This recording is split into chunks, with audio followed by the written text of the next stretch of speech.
하나님의 큰 은혜가 이 자리에 함께하기를 간절히 소망합니다. 어제의 말씀에서 오늘 본문의 말씀을 이어서 보면 오늘의 말씀은 인간적으로는 이해가 되지만 믿음의 관점에서 보면 참 당황스러운 장면입니다. 어제 본문 창세기 15장에는 어떠한 일이 있었습니까? 여호와 하나님께서 아브라함에게 언약을 세우십니다. 후손에 대한 염려와 근심으로 아파하고 있는 아브라함을 기억하시면서 환상 중에 여호와 하나님께서 임하십니다. 그리고 이런 약속을 하시죠.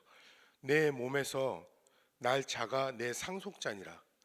그러니까 아브라함은 자식을 낳을 거라는 약속을 주님이 주십니다. 그리고 아브라함을 이끌고 밖으로 나아가서 하늘을 보게 하면서 저 하늘에 있는 수많은 별들을 보아라, 내 자손이 이와 같이 많을 것이다 라고 하나님이 말씀하시죠. 그리고 놀라운 구절이 15장 6절 보면 아브라함이 여호와를 믿으니 여호와께서 이를 그의 의로 여기시고, 그러니까 아브라함은 이 순간에 하나님의 말씀을 완전하게 믿었다라는 그런 말씀입니다. 그리고 하나님이 그의 믿음을 의로 여길 정도로 귀하게 보신 겁니다.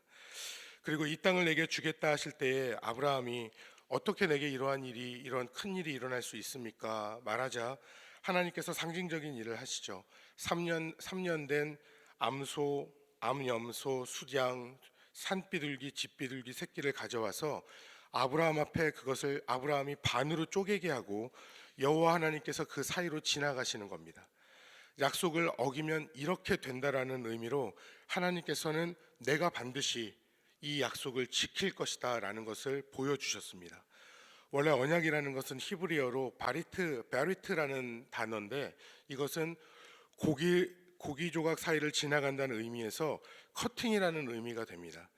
그러니까 원래 사람 사이에서의 약속, 언약 이렇게 얘기하면 이것은 상호간의 동등한 조건에서 세워지는 것이지만 여기에서의 언약은 하나님의 일방적이고 주권적인 언약이고 언약을 지키지 않을 시에는 이렇게 쪼개어질 것이다 라는 엄중한 하나님의 약속이 된 겁니다. 즉 하나님은 그의 자손에 대해서 아브라함에게 그의 자손에 대해서 말씀하실 때 이것은 아브라함을 그 순간적으로 위로하거나 달래려고 하신 그런 말씀만이 아니라는 것이죠. 이것은 분명한 하나님의 약속인 것이고 전능하신 하나님께서 내가 이 약속을 반드시 지키겠다, 주님이 이렇게 말씀하시는 것입니다. 저희는 하나님의 약속 반드시 우리의 삶에 이루어질 것이라는 것, 하나님의 교회와 하나님께서 통치하시고 다스리시는 이 땅에 반드시 이루어질 것이라는 것을 우리는 믿음으로 붙잡아야 하는 것입니다. 오늘 말씀에서 보면 아브라함의 아내 사레는 출산하지 못하는 것이 큰 짐이었고 아픔이었습니다. 노년의 나이를 생각하니까 이것은 결코 이루어질 수 없는 불가능한 것이라고 여겼습니다. 그래서 생각한 것이 가장 지혜롭고 현실적인 방법을 찾은 것입니다. 그것이 무엇이냐면 아브라함에게 여종 하갈을 보내서 동침하게 하고 하갈로 하여금 자녀를 갖게 하는 것입니다. 그런데 과연 이 결과는 사례가 생각한 대로 하갈이 임신하게 되었습니다. 임신하게 됐고 자녀를 갖게 되면 그 자녀를 갖는 이 과정과 모습이 축복되는 순간이어야 하고 아름다운 모습이어야 할 것인데 오늘 본문을 보면 어떠한 상황이 벌어집니까? 이것으로 인하여서 거짓과 미움이 가득해지는 것을 보게 됩니다. 2절을 보면 사례는 출산하지 못한 이유를 들면서 여호와께서 내 출산을 허락하지 않았다라고 하면서 하나님을 원망합니다. 그리고 하갈을 통해서 아브라함에게 자식을 갖게 하죠. 하갈은 임신한 사실을 알게 되고 그 후에는 사례를 멸시합니다. 그리고 사례는 이 모욕은 아브라함이 받아야 마땅하다 하면서 아브라함을 저주하고, 그리고 사례는 하갈을 다시 학대하고 하갈은 광야로 도망치게 됩니다.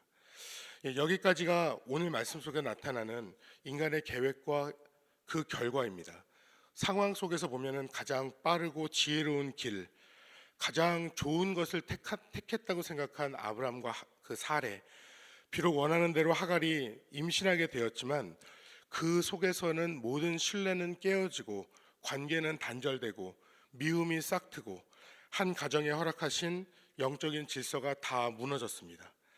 아브라함의 인간적인 계획으로 그 임신한 하갈은 임신한 채로 광야로 도망치게 됩니다. 원래 자식을 갖지 못했을 때에 사회적인 관습을 따라서 이들이 행한 것은 당연한 것입니다.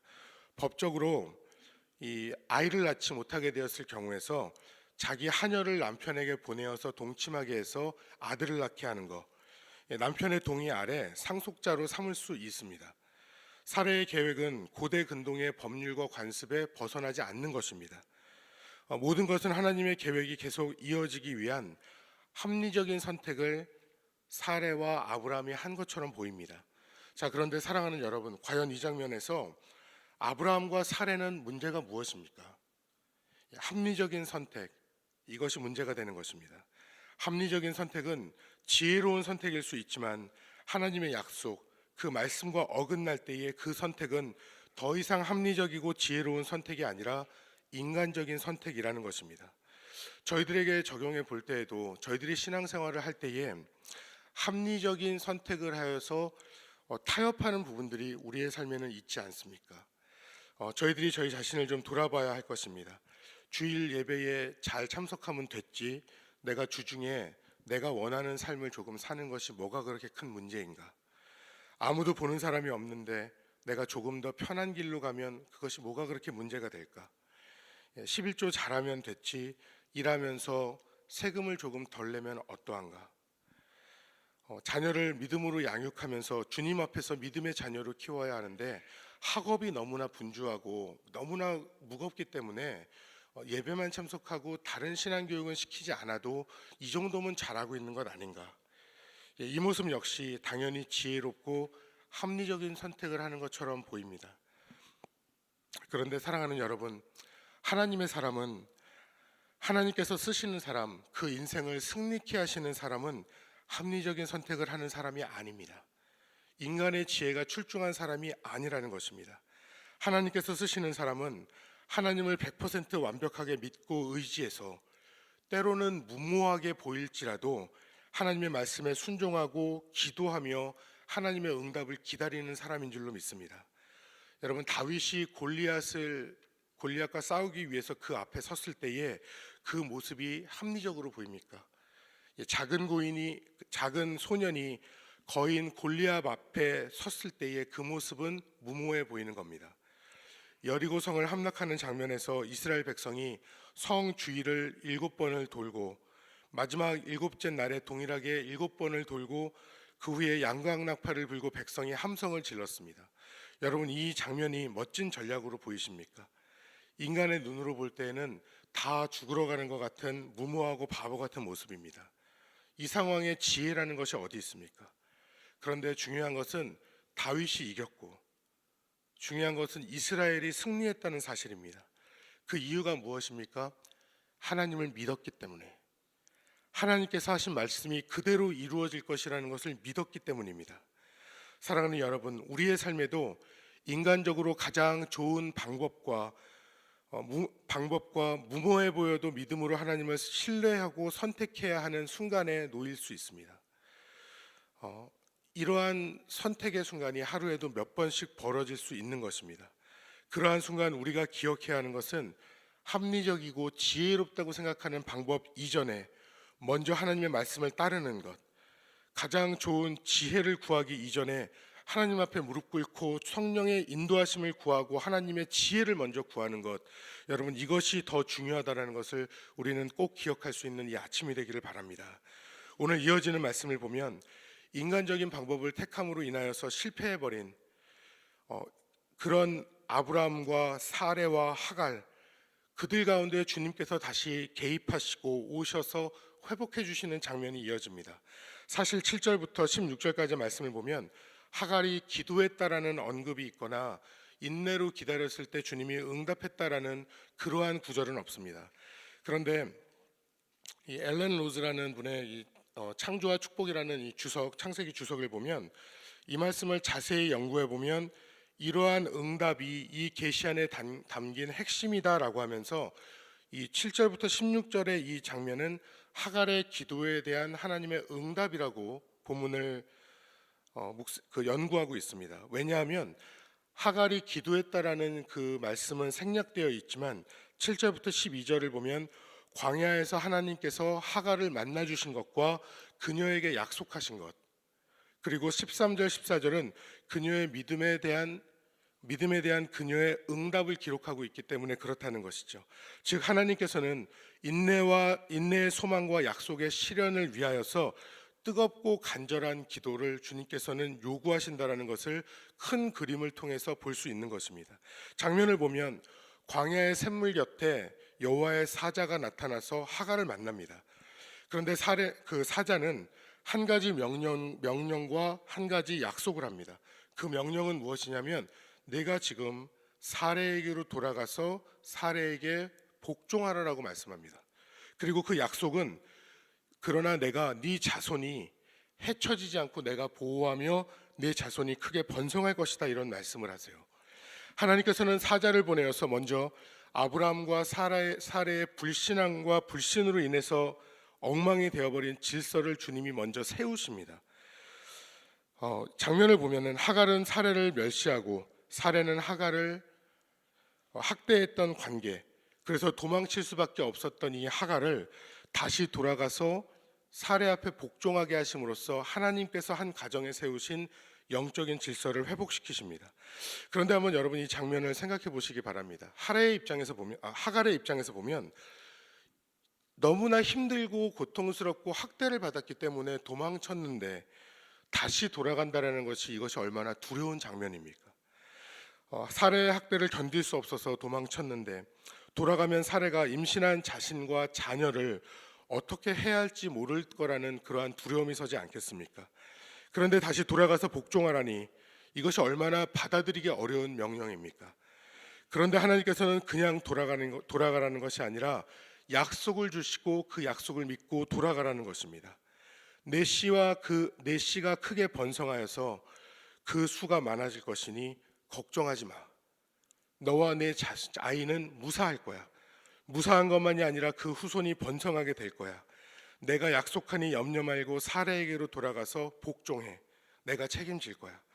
그러면서 그 아이의 이름을 주셨는데 그 이름이 이스마엘입니다. 그 뜻이 무엇이냐면 여호와께서 내 고통을 들으셨느니라. 물론 이스마엘과 그 후손의 운명은 그 이스라엘과 긴장의 관계로 가득할 것이라는 것을 12절에서는 말씀해주고 있습니다. 그러나 본문에서 먼저 주목해야 하는 것은 하나님께서는 아브라함을 복의 근원으로 삼으실 때에 그의 집안과 바깥에 있는 사람까지도 축복하시고 구원하셨다는 사실입니다. 이에 하갈은 믿음으로 이것을 반응하죠. 그리고 그 장소를 뭐라고 말하냐면 부헬라 헤로이라고 하면서 그 의미를 나를 보신 살아계신 이의 우물이라는 의미로서 그 명칭을 적습니다. 바로 이 부헬라 헤로이라는 이 명칭은 하갈의 믿음의 고백이고 간증에서 나왔다는 것입니다. 말할 수 없는 비참함과 고난과 고통, 원하지 않는 아브라함의 아이를 임신하고 그 사레의 학대에 못 이겨서 산모가 광야로 도망쳤을 때의 그 심정이 얼마나 처절했겠습니까? 그런데 그 처절함과 비참함 속에서 울부짖으면서 주님 앞에 기도하였을 때 하갈의 기도가 광야에서 얼마나 간절히 하나님 앞에 울려 퍼졌겠습니까? 사랑하는 여러분, 오늘 창세기 16장 말씀은 우리에게 귀한 영적인 교훈을 주고 있습니다. 하나님의 약속 앞에 때로는 인간적인 지혜와 합리적인 선택을 해야 할 것 같은 유혹을 받을 때에 우리가 가장 먼저 해야 하는 신앙의 자세가 무엇입니까? 여러분, 그것은 먼저 엎드려 기도함으로 하나님의 지혜와 성령의 인도하심을 구해야 한다는 것입니다. 내 생각에 합리적이고 당연할 것 같다라는 이 생각을 가지고 하나님을 설득하는 것이 아닙니다. 하나님께서 뭐라고 말씀하셨는지, 하나님께서 어떻게 약속하셨는지 하나님의 약속 앞에 굳게 서는 것입니다. 또한 삶의 고난과 비참함과 원망과 아픔 속에서 내가 가장 먼저 해야 하는 것이 무엇입니까? 하나님 앞에 기도로 그 고통을 토해내는 것입니다. 그러면 인생의 회복이 그 순간에 시작된다라는 사실입니다. 기도하였을 때에 하나님의 역사가 시작되고 그 역사가 벌어지고 하나님의 손에서 맞춰지는 것을 우리는 보게 될 것입니다. 하나님께서 들으시고 하나님께서 보시면 이제 그 싸움은 끝났다라고 믿으면 됩니다. 하나님께서 나를 지키시고 나를 대신해서 싸우시고 주님이 나를 인도하신다라는 것, 우리들이 기억할 수 있는 이 아침이 되기를 간절히 소망합니다. 제가 처음 신대원 들어갔을 때 제 아내랑 데이트할 때였는데 제가 영어 성경 NIV 성경을 제 아내에게 선물 받은 게 있습니다.